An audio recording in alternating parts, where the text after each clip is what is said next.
సింహరాశి వారికి దేవగురువైనటువంటి బృహస్పతి జూన్ 2వ తారీఖు నుండి 12వ స్థానమందు రజతమూర్తిగా సంచరించబోతూ ఉన్నారు. రజతమూర్తి అంటే ఇక్కడతో 50% ఫలితం వస్తుంది, మంచైనా చెడైనా, కాబట్టి పెద్ద దోషం లేదు. ఎందుకంటే గురుడు అర్ధశుభుడు, 12వ స్థానమందు లాభంలో యోగించినట్టు యోగించడు. ఆయన 12వ స్థానంలో అర్ధశుభుడుగానే ఉంటాడు. అంటే ఏ విధంగానూ శుభమూలకో వ్యయశ్చైవ ప్రాణి విక్రయ దోషణం అన్నారు. అంటే ఈ 12వ ఇంట్లో ఉండేటువంటి గురుడు స్థాన భ్రంశాన్ని కలగజేస్తారు. అంటే సింహరాశి వారందరికీ ఇక్కడ అష్టమంలో శని ఉన్నారు, ఆ విషయాన్ని దృష్టిలో పెట్టుకోవాలి. 12లో గురుడు పడుతున్నారు అంటే 2 దీర్ఘ సంచార గ్రహాల తాలూకు బలాలు తగ్గిపోతాయి. ఎప్పటి వరకు తగ్గిపోతుంది ఇది? మరలా డిసెంబర్ నెల వచ్చేంత వరకు. డిసెంబర్ 8న రాహువు బలం పెరుగుతుంది. అంటే దాదాపుగా ఈ జూన్ 2వ తారీఖు దగ్గర నుండి డిసెంబర్ 8వ తారీఖు వరకు ఉండేటువంటి సమయంలో గోచార రీత్యా అన్ని గ్రహాలు, దీర్ఘ సంచార గ్రహాలు ప్రతికూలంగా ఉన్నాయి. కాబట్టి సింహరాశి వారు ఈ సమయమందు కొంత జాగ్రత్తగా ఉండాలి.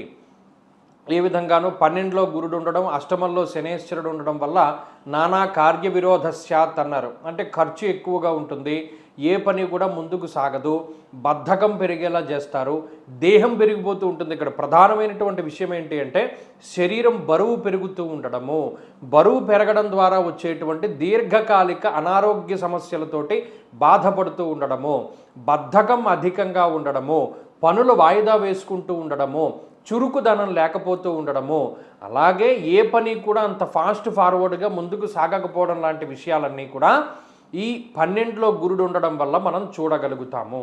అలాగే ఈ స్థితి మరలా ఏ విధంగా దేశాంతరాలు దాటి వెళ్ళేటువంటి అవకాశాలను కల్పిస్తుంది. ఈ విషయం ప్రధానంగా గుర్తుపెట్టుకోవాలి. అంటే సింహరాశి వారిలో చదువుకునేటువంటి వాళ్ళు, ఉద్యోగం చేసేటువంటి వాళ్ళు, ఎవరైనా దేశం దాటి వెళ్ళాలి అంటే ఈ గ్రహస్థితి చాలా కలిసి వస్తుంది, సహకరిస్తుంది కూడాను.